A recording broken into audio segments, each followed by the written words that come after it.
Hi friends, तर आज मी तुम्हाला ना अशी रेसिपी दाखवणार ना ज्याला बघून तुम्हाला असं वाटेल की कदाचित आम्हाला हे पहिलं माहिती असतं तर आम्ही हे नक्की आतापर्यंत ट्राय केलं असतं। आज मी तुम्हाला खूप छान अशा मस्त पुऱ्या दाखवणार आहे गव्हाच्या पिठापासून, ज्याला तुम्ही नाश्त्यासाठी, टिफिनसाठी आणि प्रवासात सहजपणे घेऊन जाऊ शकता। तिकडे बघू शकता खूपच कमी साहित्यामध्ये तयार होतं। इथे 1 वाटी गव्हाचं पीठ घेतलं आहे। छान हेल्दी आणि नरम सॉफ्ट अशा ह्या गव्हाच्या पिठाच्या पुऱ्या आपल्याला करायच्यात, पण जरा वेगळ्या पद्धतीने करायच्या। नॉर्मली जसं आपण करतो तशा पुऱ्या नाही आहेत, फक्त आपण इथे गव्हाच्या पिठाचा वापर करायचा आहे। तर मी इथे 1 वाटी मोठं गव्हाचं पीठ घेतलं आहे। त्यामध्ये आपण 1-1.5 चमचा मोठा म्हणजे अर्ध्या वाटीच्याच अंदाजाने आपण इथं बारीक किंवा जाड रवा टाकून घ्यायचा आहे। म्हणजे गव्हाच्या पिठामध्ये 1 वाटी जर गव्हाचं पीठ असेल तर अर्धी वाटी त्याच्यात रवा वापरायचा। 2-3 अद्रकचे तुकडे टाकायचे। खूपच कमी साहित्यामध्ये ह्या पुऱ्या तयार होतात। आणि हिरव्या मिरच्या अशा कट करून टाकते, म्हणजे काय होतं वाटता वेळेस जरा व्यवस्थित वाटता जातील, नाही तर काय होतं तुकडे तुकडे राहून जातात वाटता वेळेस। आणि हे 1 मोठं बटाटा ना मी बॉईल करून घेतलं आहे, जास्त नाही शिजवायचं कारण आपल्याला हे वाटून घ्यायचे। आता आपण हे पण याच्यामध्ये मिक्सरमध्ये टाकून घेऊया, म्हणजे भांड्यामध्ये, ज्याच्यात आपण गव्हाचं पीठ, रवा, अद्रक, मिरची आणि बटाट्याचे काप टाकलेत बॉईल केलेले, आणि थोडंसं पाणी टाकून, म्हणजे जसं लागेल तसं पाणी याच्यामध्ये टाकत राहायचे जोपर्यंत याचा चांगला बॅटर होत नाही। इकडे बघू शकता हे असं याचा बॅटर तयार करायचा आहे। थोडं थोडं पाणी टाकून चेक करून मग हे असं बॅटर थिक बनवायचं आहे। याला थोडा वेळ तुम्ही देऊ शकता। आणि रवा इकडे ऑप्शन आहे, पण रवा टाकला तर पुऱ्या मस्त फ्लफी होतात आणि कुरकुरीत पण लागतात। आता आपण हे बॅटर जे आहे ना एका पॅनमध्ये आपण याला काढून घेऊया। हे बघा सर्व मी काढून घेतलेलं आहे। आपण याच्यामध्ये सोडा वगैरे काही टाकणार नाही आहेत, पण खूप छान असे फ्लफी या पुऱ्या तयार होतात खायला। आपण याच्यामध्ये आता काय टाकायचे, थोडंसं चवीनुसार मीठ टाकून घ्यायचं आहे अंदाजाने आपलं, आणि त्यामध्ये आपण याच्यामध्ये टाकायचं आहे टेस्टसाठी, फ्लेवरसाठी छान असा हा ओवा टाकायचा आहे। हे असं कुस करून ओवा टाकायचा आहे, आणि जितका चांगला ओवा टाकताना तितकी चांगली याला फ्लेवर येतो। हे बघा असं हे थोडंसं मिक्स करून घ्यायचं। खूप मस्त हेल्दी आणि टेस्टी पुऱ्या बनतात ह्या, तुम्ही एकदा नक्की ट्राय करा। गव्हाच्या पिठापासून या अशा पुऱ्या, हे असं थिकनेस पाहिजे आपल्याला, जास्त पातळ नाही बनवायचं आहे।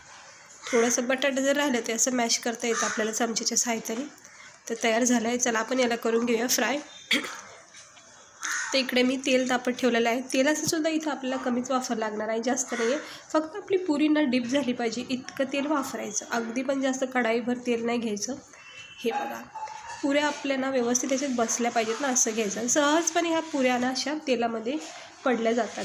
हे बघा थोडासा ना असं गॅप ठेवून मग ह्या पुऱ्या अशा टाकायच्या साईडनी, नाही तर काय होतं मग चिपकून जातात एकमेकाला। हे बघा असं थोडंसं कसं पीठ आहे ना ते पसरलं जातं, त्यामुळे ते चिपकलं जातं। पण ते सहजपणे नंतर जसं जसं त्याला तेलामधला जो गरमपणा लागतो ना सुटून जातात त्या पुऱ्या। हे बघा, आणि नॉनस्टिकी कढाई असेल ना तर लगेच ह्या पुऱ्या अशा वेगळ्या होऊन जातात, आणि मस्त नरम सॉफ्ट ह्या अशा गव्हाच्या पिठापासून आपण खूप भारी अशा टेस्टी पुऱ्या बनवलेल्या आहेत। ह्याला तुम्ही आलू कचोरी पण बोलू शकता, कारण आपण याच्यामध्ये बटाट्याचा वापर केला, किंवा याला पॅनकेकसुद्धा तुम्ही बोलू शकता। तर हे तुम्ही ना पुऱ्या प्रवासात नेऊ शकता, सकाळ सकाळ मुलांना सुद्धा तुम्ही सहजपणे या पुऱ्या करून देऊ शकता, किंवा कधीही तुम्हाला असं काही खायचं मन झालं चटपटीच असं, तर हे तुम्ही पुऱ्या करून चहासोबत खाऊ शकता। हे बघा मस्त असं रेड ब्राऊन लाल रंग येईपर्यंत क्रिस्पी अशा भाजून घ्यायच्यात, जशा आपण नॉर्मल पुऱ्या भाजतो अगदी तशाच भाजायच्या आहेत। बघा पुऱ्या कशा फुगून निघलेल्या आहेत छान, काही याच्यामध्ये सोडा वगैरे काही न टाकता आपल्या पुऱ्या अशा मस्त व्यवस्थित फुलून गेलेल्या आहेत। ते सगळं एक एक करून काढून घेते। मस्त भारी झालेल्या आहेत पुऱ्या क्रिस्पी। आता हे जे उरलेले बॅटर आहे त्याच्या मी इथं 2 पुऱ्या तयार होतील, कारण मी गव्हाचे पीठ 1च वाटी घेतले ना, त्यानुसारच त्या पुऱ्या आपल्या तयार होणार। छोट्या लहान मोठ्या तुम्ही साईज याच्या करू शकता। हे बघा आता उरलेल्या बॅटरमध्ये ह्या 2 पुन्हा एकदा तयार झालेल्या आहेत। आता यालासुद्धा मी फ्राय करून घेते सेम प्रोसेसनी।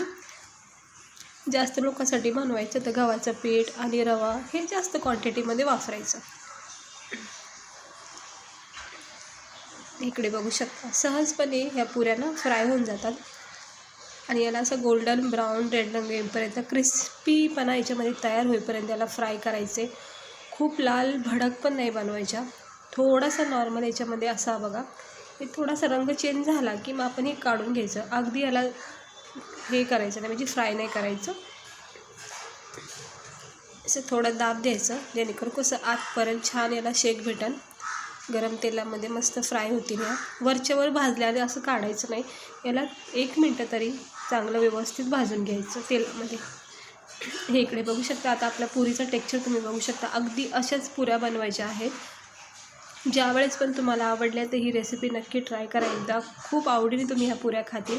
आता थोड्याशा थंड करून घेतल्यात. आता ह्या पुऱ्या मी तुम्हाला दाखवते. बघा किती भारी याचा लुक बघा तुम्ही. किती छान अशा ह्या क्रिस्पी पुऱ्या झालेल्या आहेत. आपल्या बटाट्यापासून, गव्हाच्या पिठापासून आणि रव्याचासुद्धा आपण याच्यात वापर केला. एकंदरीत म्हणजे खूपच हेल्दी पुऱ्या आहेत ह्या. याला ना तुम्ही खोबऱ्याची चटणी, गरमागरम चहासोबत किंवा आवडीच्या भाजीसोबत तुम्ही याला खाऊ शकता. नॉर्मल पुऱ्याऐवजी जर तुम्ही अशी पुरी करून खाल्ली ना भाजीसोबत, पनीरसोबत, तर इतकी भारी वाटतं ना. तुम्ही नान वगैरे आणणं तर विसरूनच जाता. इतकी छान आहे ही पुरी. तर बघा याचा क्रिस्पीपणा बघा. वरचं जी स्किन आहे ना याची एवढी कुरकुरीत झालेली आहे ना, आतून मस्त अशी नरम सॉफ्ट ही पुरी तयार होती. लहान मुलांना सुद्धा तुम्ही ही टिफिनमध्ये देऊ शकता. प्रवासात कुठं जायचं असेल तर तुम्ही अशी झटकेपट बनवू शकता भाजीसोबत खायला. तर खूप भारी पुऱ्या होतात ह्या तयार. तर नक्की एकदा ट्राय करा. इकडे बघू शकता याचा क्रिस्पीपणा. आता गरम आहे थोडंसं, म्हणजे गरम लागते हाताला, नाही तर मी तुम्हाला तोडून दाखवलं असतं. पण तुम्ही अंदाजा लावू शकता. याचा क्रिस्पीपणा बघू शकता किती भारी झालेला आहे. आणि टेस्ट म्हणजे ओव्याचा फ्लेवर आहे तर एकदमच भारी लागणार आहे. तर आवडली असेल तर नक्की लाईक करा, चॅनलला सबस्क्राईब करा.